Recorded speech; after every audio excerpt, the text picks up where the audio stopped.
Hello friends, आज हामी discuss गर्नवाला छौँ एब्जर्प्सन एन्ड मार्जिनल कस्टिङ। योभन्दा पहिलाको टपिकमा हामी के पढेको थियौँ, हाम्रो जति पनि ओभरहेड छ, इन्डाइरेक्टमा लागेको एक्सपेन्सेस छ, त्यो एक्सपेन्सेसलाई कसरी पर युनिटमा चार्ज गर्ने। अब हाम्रो दुईवटा मेथड दिएको छ, एउटा एब्जर्प्सन अनि अर्को हाम्रो के दिएछ, मार्जिनल कस्टिङ। अब हाम्रो फिक्स्ड जति पनि प्रोडक्सन ओभरहेड हुन्छ, खर्चहरू, त्यसलाई कसरी त हामी एसीमा कसरी हेराउने अनि फेरि एमसीमा मार्जिनल कस्टिङमा कसरी एड गर्ने त, त्यो कुराबारे हामी जान्न गइरहेको छौँ। अनि अब सुरुमा हाम्रो के दिएछ भने treatment of the fixed production overhead. दुईवटा हाम्रो मेथड हुन्छ भ्यालुइङ गर्न, हैन। एउटा हाम्रो के हुन्छ भने एउटा एब्जर्प्सन, एउटा हुन्छ हाम्रो मार्जिनल। एब्जर्प्सन कस्टिङले के भन्छ भने जति पनि हाम्रो फिक्स्ड प्रोडक्सन ओभरहेडको खर्चहरू लागेको छ, त्यो खर्चलाई हामीले पर युनिटमा नै चार्ज गर्नुपर्छ, एब्जर्प्सन कस्टिङले भन्छ। यसमा दुवै जुन हाम्रो variable production overhead plus fix production overhead दुवै के गरिन्छ, एउटा युनिटमा इन्क्लुड गरिन्छ। मानिलिउँ मैले कुनै पनि एउटा प्रोडक्ट ए बनाएँ, अब त्यो प्रोडक्ट एमा कति मेरो रेन्ट लाग्यो त, कति मेरो इलेक्ट्रिसिटी लाग्यो, त्यो बराबरको एक्सपेन्सेसहरू त्यही युनिटमा त्यसको कस्टमा यदि चार्ज गर्न सके भने त्यो भनेको मेरो कुन मेथड हो, एब्जर्प्सन कस्टिङ मेथड, जुनमा दुवै भेरिएबल प्रोडक्सन ओभरहेड र फिक्स प्रोडक्सन ओभरहेड दुवै के गरिन्छ, इन्क्लुड गरिन्छ एउटा युनिटमा। तर त्यही मार्जिनल कस्टिङले के भन्छ भने यसमा मात्र हाम्रो भेरिएबल प्रोडक्सन ओभरहेड मात्र के हुन्छ, एउटा युनिटमा एड हुन्छ। यसमा फिक्स प्रोडक्सन ओभरहेड एड हुँदैन। किन हुँदैन? किनभने मार्जिनल कस्टिङले जति पनि फिक्स प्रोडक्सन ओभरहेड खर्चहरू हुन्छ नि, त्यसलाई as a period cost treat गर्छ। त्यसलाई एउटा पिरियडमा के गर्छ, डिडक्ट गर्छ। त्यसले पर युनिटमा त्यसलाई के गर्छ, चार्ज गर्दैन।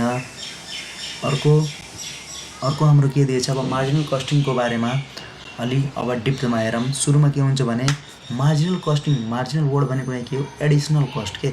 मानिलिउँ मैले पहिला एउटा 100वटा युनिट प्रड्युस गर्दै थिएँ, हैन। अब मलाई 101 युनिट प्रड्युस गर्न छ, मतलब एउटा एडिसनल युनिट प्रड्युस गर्दा मेरो कतिको खर्च लाग्न सक्छ त, त्यो कुरा भनेको मेरो के हो, मार्जिनल। मार्जिन भनेको हाम्रो के हो, एडिसनल, एउटा युनिट अरू थप्दाखेरि कति कस्ट लाग्छ, द्याट इज द मार्जिनल। अनि अर्को भनेको यसले के गर्छ भने जति पनि हाम्रो फिक्स कस्ट हुन्छ नि, यो फिक्स कस्टहरूलाई के गर्छ, as a period cost treat गर्छ। त्यसैले गर्दा मार्जिनल कस्टिङमा हामी जब एक्चुअल प्रफिट निकाल्छौँ नि, एक्चुअल प्रफिट निकाल्नुभन्दा पहिला के गर्छौँ, फिक्स कस्टलाई डिडक्ट गर्छौँ। कन्ट्रिब्युसन निकालेपछि हामीले के गर्छौँ, फिक्स कस्टलाई के गर्छौँ, डिडक्ट गर्छौँ। अब हजुरको माइन्डमा आउँदै होला कि कन्ट्रिब्युसन भनेको के हो। कन्ट्रिब्युसन भनेको जति हामी सेल्स गर्छौँ, यदि हरेक सेल्सबाट हामीले जति सेल्स गरेछौँ त्योबाट हरेक भेरिएबल प्रोडक्सन अथवा नन प्रोडक्सन ओभरहेडलाई घटाइदियौँ भने जुन हाम्रो आउँछ त्यो भनेको हाम्रो के हो, कन्ट्रिब्युसन। अब कन्ट्रिब्युसन भन्नाले के बुझिन्छ, मतलब हामीले मानिलिउँ कुनै पनि एउटा युनिट प्रड्युस गरेछौँ भने त्यो युनिटमादेखि लागेको जति पनि भेरिएबल अथवा नन भेरिएबल प्रोडक्सन ओभरहेडको खर्च घटाइदियो भने हामीसँग कति बच्छ त, फिक्स ओभरहेडलाई कभरअप गर्नको लागि हामीसँग कति कन्ट्रिब्युसन बच्छ त। कन्ट्रिब्युसन भनेको that sum of money which is use to cover up the fixed overhead. अब हाम्रो जुन फिक्स ओभरहेड छ, त्यो फिक्स ओभरहेडलाई कभर गर्नको लागि कति पैसा हामीसँग छ, त्यो भनेको हाम्रो के हो, कन्ट्रिब्युसन हो। अब नन प्रोडक्सन भेरिएबल कस्ट भनेको जसरी कि हाम्रो सेलिङहरू, हैन, सेलिङ एक्सपेन्सेसहरू जुन हाम्रो प्रोडक्सनमा इन्भल्भ हुँदैन, तर आफ्टर प्रोडक्सन हामीले त्यो युनिटलाई के गर्छौँ, सेल गर्छौँ। त्यो सेल गर्दाखेरि लागेको खर्चलाई हामी के भन्छौँ, सेलिङ एक्सपेन्सेस। अब कन्ट्रिब्युसनले हामीलाई के दिन्छ, एउटा आइडिया दिन्छ। Contribution give a idea how much money there is available to contribute toward the paying for the fixed cost. Contribution हामीलाई के आइडिया दिन्छ भने हाम्रो प्रोडक्ट बनाएपछि कतिको कन्ट्रिब्युसन त्योबाट हामीले गेन गरेको छौँ, अनि त्यो कन्ट्रिब्युसनले हाम्रो फिक्स कस्टलाई कभरअप गर्न सक्छ कि सक्दैन, यो आइडिया हाम्रो कहाँबाट आउँछ, कन्ट्रिब्युसनबाट आउँछ। अब हामी हेरौँ फर्मेट अफ मार्जिनल कस्टिङ। सुरुमा हाम्रो के हुन्छ, सेल्स हुन्छ। सेल्स जति पनि हुनसक्छ, मानिलिउँ एक्स युनिट हाम्रो एमाउन्ट सेल्स भएको छ, हैन। अब यो सेल्सबाट हामी के गर्छौँ, कस्ट अफ सेल्सलाई के गरिदिन्छौँ, डिडक्ट गरिदिन्छौँ। त्यो कस्ट अफ सेल्समा हाम्रो के हुन्छ भने प्रोडक्सन भेरिएबल ओभरहेडहरू हुन्छन्।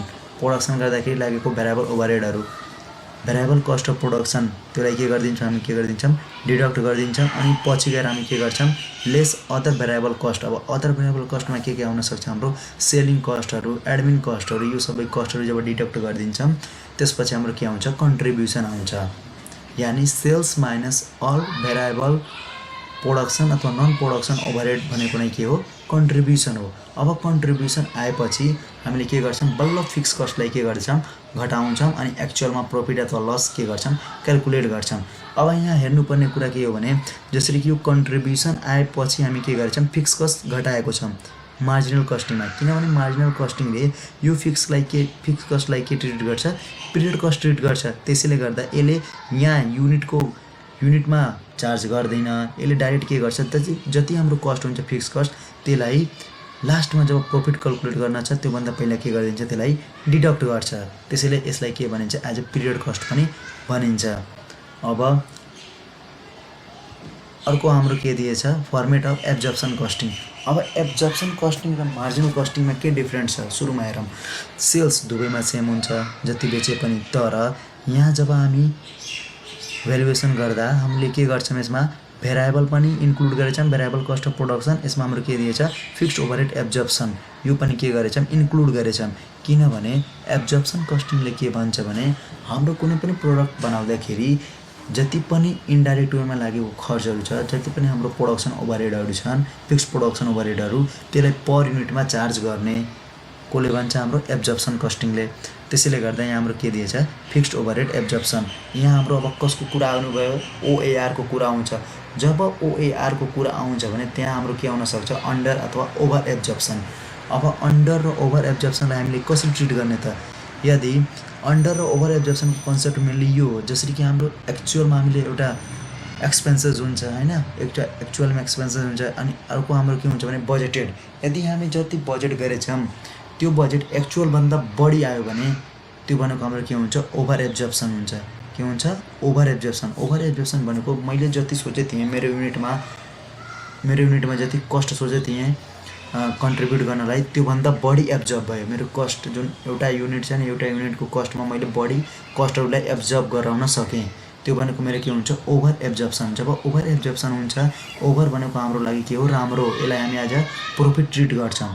त्यस्तै अन्डर एब्जर्प्सन भनेको के हो भने हामी जति बजेटेड गरेको हुन्छौँ त्योभन्दा यदि कम, जति हामी एक्चुअल छ नि त्यो एक्चुअलभन्दा यदि हामी कम बजेटेड गरेछौँ भने त्यो भनेको हाम्रो के हो अन्डर एब्जर्प्सन हो। अन्डर एब्जर्प्सन भनेको हाम्रो लागि के हो लस हो, किनभने हामीले जति सोचेको थियौँ यो प्रोडक्टमा कस्ट एडअप गर्नको लागि त्यति एडअप गर्न सकेको छैनौँ। एब्जर्प्सन भनेको त्यति एब्जर्ब गराउन सकेको छैनौँ, त्यो भनेको हाम्रो लागि के हो लस हो। अब यहाँ यसलाई कसरी ट्रिट गर्ने त, अब हेरौँ ओभर एब्जर्प्सन भनेको हाम्रो के हो प्रफिट हो। जुन प्रफिटले के गरिदिन्छ हाम्रो कस्टलाई के गरिदिन्छ घटाइदिन्छ। यदि हामी यो कस्टको भ्यालुएसन गर्दाखेरि यसको भित्र ट्रिट गर्ने हो भने यसमा हामी के गर्नु पर्यो लेस गर्नु पर्यो। अनि यही अन्डर एब्जर्प्सनलाई यदि कस्टको भित्र भ्यालुएसन गर्दाखेरि यसलाई के गर्नु पर्यो त प्लस गर्नु पर्यो, किनभने यसले गर्दा अन्डरले गर्दा हाम्रो कस्टलाई के गरिदिन्छ बढाइदिन्छ।